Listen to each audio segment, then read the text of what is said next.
আমি সকলোৱে জানো যে আমাৰ লাইফটো বা আমাৰ জীৱনত যি ঘটি আছে সেয়া চব আমাৰ পূৰ্বজন্মৰ কৰ্ম বা পূৰ্বজন্মৰ কৰ্মৰ ওপৰত নিৰ্ধাৰিত হৈ আমাৰ বৰ্তমান জীৱনটো নিৰ্ধাৰণ কৰা হয়।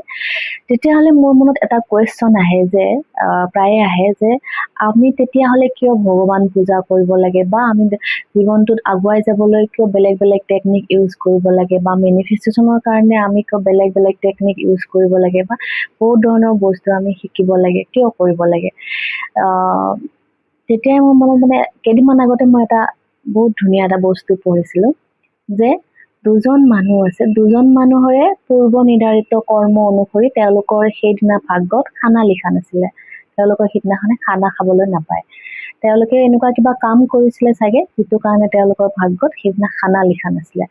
প্ৰথমজন আছিলে কি তেখেত খুব ভগৱান বিশ্বাসী, তেখেতে সেইদিনা অমাৱস্যা বা পূৰ্ণিমা কিবা আছিলে যে আজি মই ব্ৰত ৰাখিম, যে আজি মই খানা নাখাওঁ দিনটো, ভগৱানক পূজা কৰি আজি দিনটো মই ভগৱানৰ নামত অৰ্পণ কৰিম। তো তেনেকে থিৰাং কৰিলে। সেই হিচাপত তেখেতে পুৰা দিনটো তেনেকে চলিলে, দিনটো ব্ৰতত ৰাখিলে, খুব ধুনীয়াকে থাকিলে আৰু ইভিনিং তেওঁ কিবা খাই ললে, খুব আনন্দত মানে তেওঁ মন পচন্দভাৱে তেখেতৰ দিনটো গ'ল। ছেকেণ্ডজন আছিলে কি তেখেতে হ'ল কি তেখেতৰ ভাগ্যটো সিদিনা খানা লিখা নাই, কিন্তু তেখেতে এইবিলাক নামানে, ভগৱান বিশ্বাস নকৰে। তেখেতে ৰাতিপুৱা খানা খাবলৈ বহিলে, তেখেতৰ মন পচন্দৰ খানা খোৱা নাছিলে, তেখেতে কি কৰিলে হাতৰ কাঁহি ঠেলি মাৰি গুচি গ'ল। নেক্সট অফিচত গৈ কিনে তেওঁ অফিচৰ বছৰ লগত কিবা তৰ্কাতৰ্কি লাগিলে, কাজিয়া লাগিলে। সেই মানে তৰ্কাতৰ্কিতে আৰু বেলেগৰ লগতো তেখেতৰ লাগিলে। আমাৰ হয় ন তেনেকুৱা, এবাৰ কিবা এটা লাগিলে আৰু কিবা নহয় কিবা এটা লেঠা লাগিয়ে যায়। সেনেকে তেওঁ দুপৰীয়াও একো খাবলৈ নাপালে। দিনটো তেখেতৰ সেনেকে নোখোৱাকে গ'ল। ৰাতি গৈ কিনে কিবাকে তেখেতে খানা খাবলৈ পালে। ইয়াৰ ডিফাৰেন্সটো আপুনি কেনেকে এক্সপেৰিয়েঞ্চ কৰিলে দুজন মানুহে, বুজি পালে ন? এজনে ভগৱান বিশ্বাস কৰে, তেওঁ খুব সুন্দৰভাৱে ভগৱানৰ নামত দিনটো অৰ্পণ কৰি সুন্দৰভাৱে কটালে।